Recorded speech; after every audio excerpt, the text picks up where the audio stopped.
আসসালামু আলাইকুম রহমতুল্লাহি ওয়া বারাকাতুহু। যারা মদিনা আছেন, যাদের পাসপোর্টের মেয়াদ শেষ হয়ে গেছে, অনেকেই আছেন চিনতে পারতেছেন না। আমি নতুন অবস্থায় যখন চিনতে পারিনি, ইউটিউব দেখে এখানে আসছি। অনেক বাংলাদেশি ভাইয়ের কাছে জিজ্ঞেস করছি, তারা কিন্তু সঠিক তথ্য দিতে পারে নাই।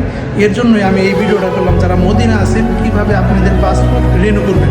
দেখুন, আমি দিছি জানুয়ারি মাসে দিছি, এই যে এটা দেখতেছেন, জানুয়ারি মাসে আমি রিনিউ করতে দিছি, এখনও পাইনি। আগে লাগতো আপনার যেখানে 2 মাস বা 2.5 মাস, আর এখন 5 মাস হয়ে গেছে।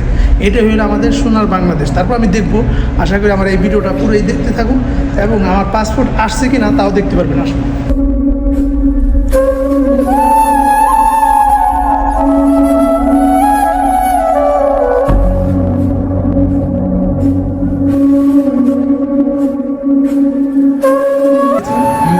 যারা মদিনা অনেকেই আছেন চিনতেছেন না, এই যে দেখেন, এটা হলো মদিনা। আপনারা যারা মদিনা আসবেন বা অনেকেই চিনতেছেন না, আমি তাদের জন্য এই ভিডিওটা তৈরি করেছি।